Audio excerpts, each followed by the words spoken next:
BluBoo Maya. It's a cheap smartphone. It's a phone. It's a cheap phone. Skip it up and that up. What's going on, ladies and gentlemen? This is Rich Review Tech USA, and today we're taking a look at the BluBoo Maya. BluBoo came to me back in late June and said, hey Rich, we have a new budget or entry-level smartphone that we want you to review, and would you mind taking a look at it? So I did an unboxing video, and a lot of you guys actually wanted me to do a full review. That video actually did surprisingly well for an unboxing video.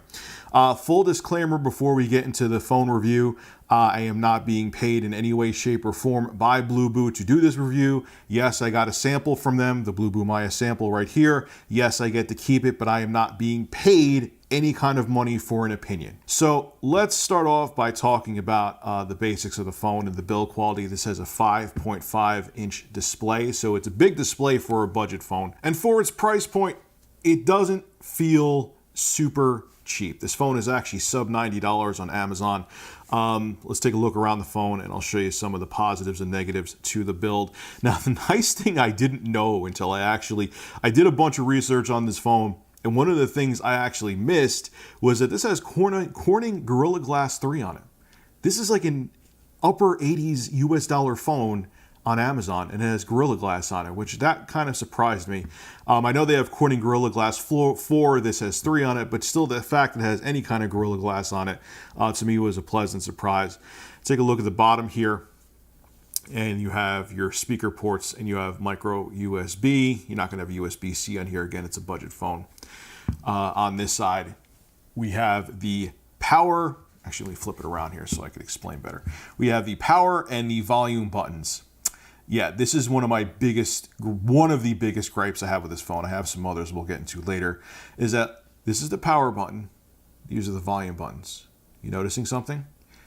They're exactly the same in terms of how they feel. And on top of it, they have a little bit more space between the power and one of the volume buttons, but not really. So when you take this out of your pocket, or you're playing with it right here and you think that you're hitting the volume button, you may be hitting the power button and turning off the damn screen, which drives me absolutely insane. And there was a billion times that I did that. And if you get this phone, there's a billion times you're gonna do that. And that minuscule amount of extra space between this, the volume and the power, you don't notice it with your fingers when you're not looking at the phone or you're in a rush. So huge fail on BluBoo's part with that. This should have been a rocker. This should have been a button for the power at least, or maybe even put up the 2 volume buttons a little higher up, like right here. I don't know what they were thinking with that. On the top here, we have a headphone jack, which is becoming a rarity nowadays. The iPhone 7 is rumored not to have one, and I know that Motorola, or Lenovo I should say, just came out with a phone that doesn't have a built-in headphone jack. I can't believe that's even becoming a thing. I don't know. I have a feeling in 2017 they'll make a comeback, like having expandable storage made a comeback. But that's just me. I think that's a horrible idea not to have it. I was trying to embrace it at first when I first heard the rumors, but no. Smartphones should have a headphone jack. And on the back, you're going to be noticed that for a budget phone, it actually has a camera hump. One of the things that BluBoo has touted is that this is a Sony sensor. It's a 13 megapixel sensor on the back of the phone. It has an 8 megapixel front sensor right here in the front, so you could do selfies and voice calling, so on and so forth. So we'll talk more about the camera too later. I'm just kind of giving you a tour around the phone. Another thing that's actually interesting about this, if I pop off the back, is that this actually is, see how violent that sounds, somewhat water resistant. It's IP63, which means that you're not going to be able to dunk it underwater. You're not going to be able to, get it drenched or, get a bunch of sand on it. But if it gets splashed with dirt or you have it outside in the rain, you ain't got nothing to worry about. That's why it's really tough. You'll know, I'm not going to do it on camera, but putting this back on, you really need to push it down because it's, water resistant. It has a removable battery, which is a nice thing because a lot of even budget phones now are no longer giving removable batteries. So if this battery goes bad on you, which batteries do, at best you may get 2 years out of a lithium-ion battery, you can replace it with a new one. There you go. That's something that used to be Samsung's bragging point when they used to compete with Apple, is that, oh, you could change our batteries, and in Apple phones you can't. And then now all their phones, you can no longer change the battery. Way to go, Samsung. Other things too, other features it has 2 SIM slots. So if you want to have two different carriers at once, you can do that, which is nice if you go overseas. And you could add expandable storage, micro SD, up to 32 gigabytes. So they got, this phone is a mishmash of features. It has features that you wouldn't expect for the price, and then there's things I'm going to talk about that kind of, you're like, really? Even budget smartphones should have that. So build quality isn't terrible. It feels like a budget phone, but I've also felt a lot worse, so it's not bad. Now, there's two really strong points to this phone. Let's talk about the first one, which is the display. This is a 720 by 1280 or 720p display, which, because it's 5.5 inches, it has a relatively low PPI of 276 pixels per inch, but it's actually surprisingly good. It's an IPS panel. It's not AMOLED, obviously, at this price point. I don't think you can really expect that. The key word is going to be price point with this phone. But the viewing, the colors really pop. This actually isn't even, think, a full brightness, is it? Yes, it is. It is a full brightness, but the colors really pop. The brightness is good enough. It has decent viewing outside. There I have seen better, but I've seen far worse. So if you're in sunlight, you're still going to be able to read the phone. And watch when I tilt it. I don't know, make sure I'm seeing it on camera here. Yeah, the colors remain accurate even at whatever angle.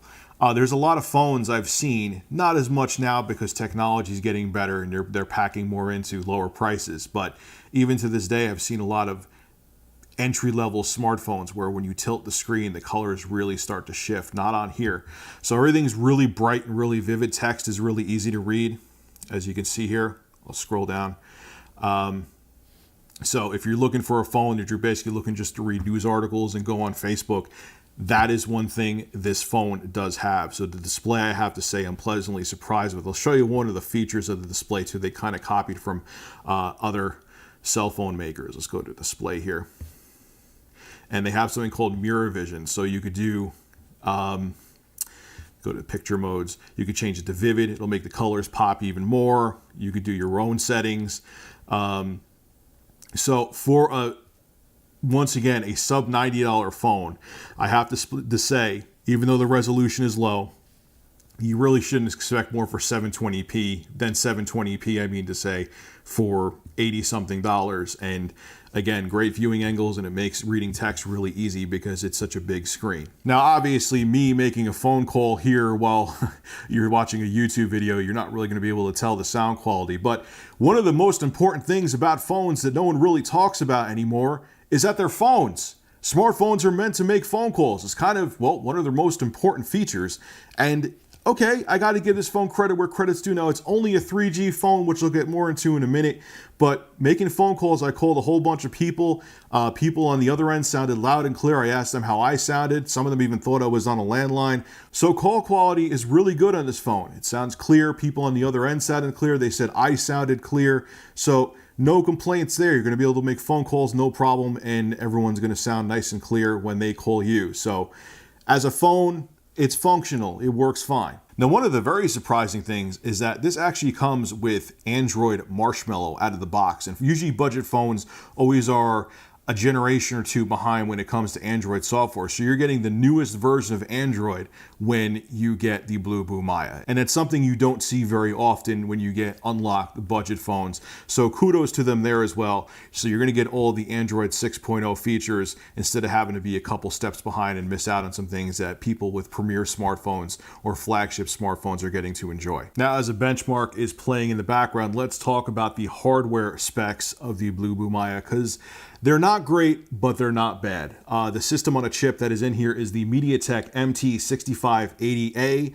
which isn't setting the world on fire. It's a 32-bit quad-core processor, and it has the GPU in there is the Mali 400 MP1, which is a couple generations ago. It's not like you see the benchmark is running nice and choppy, even at 720p, the low resolution on this phone.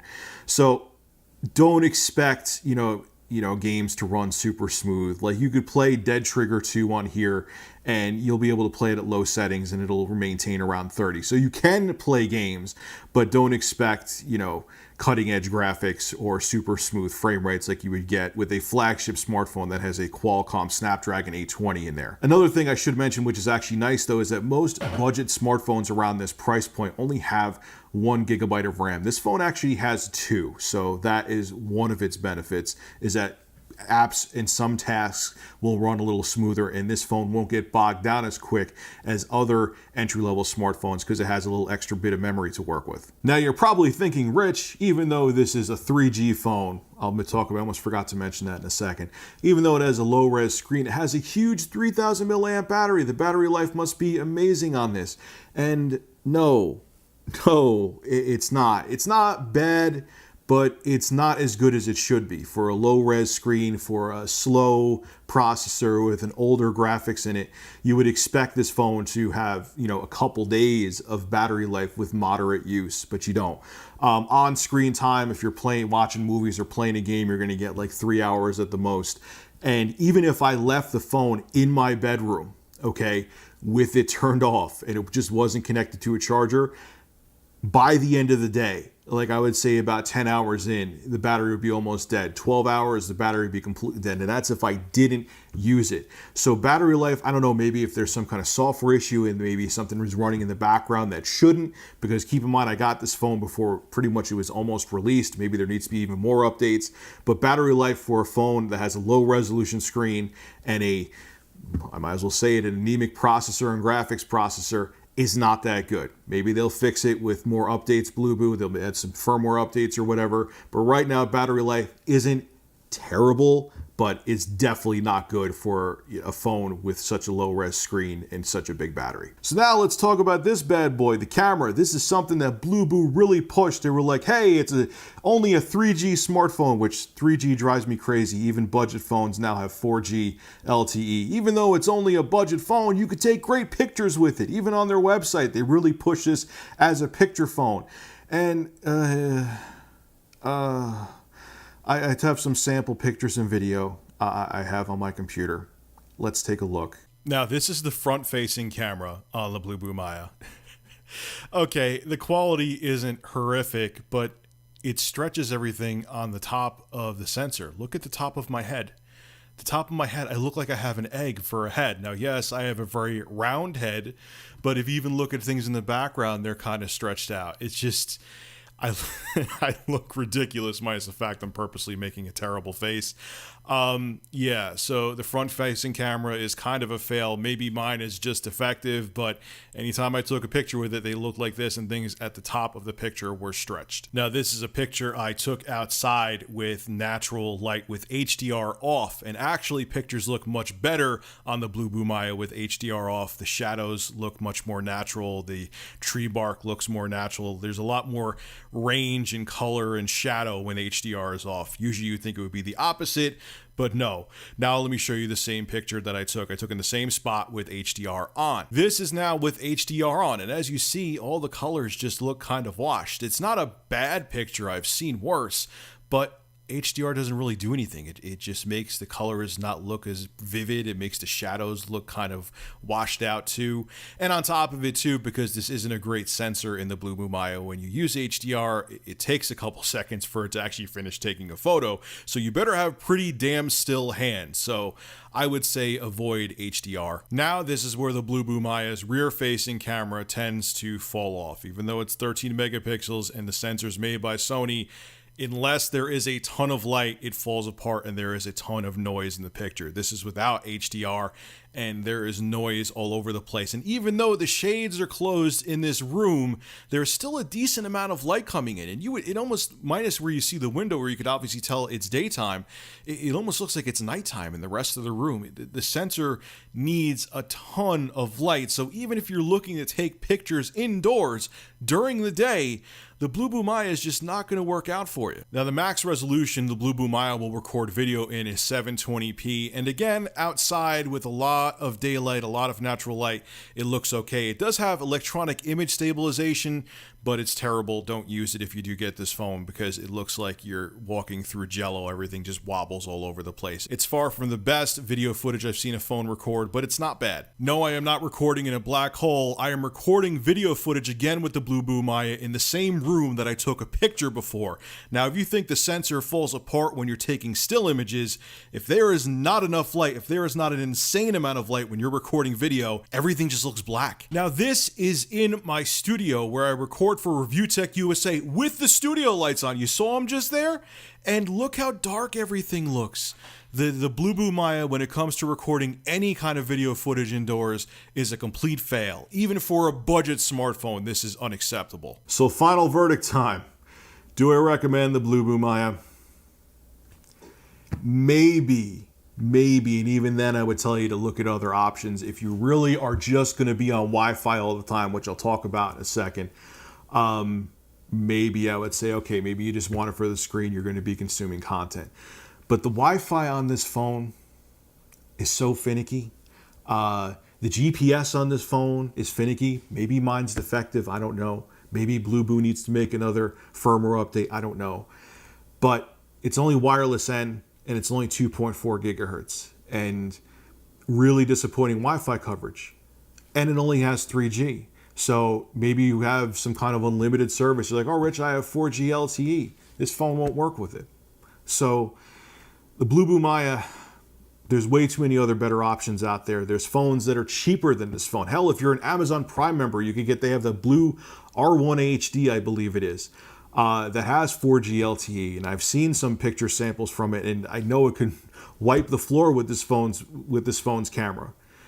Stay away from this phone. I mean, and unless you really want a budget phone that has a big screen and that's all you really care about, I would avoid this. There's way too many other budget options out there. It's 2016. There's way too many other options out there that you could get that are better than the BluBoo Maya.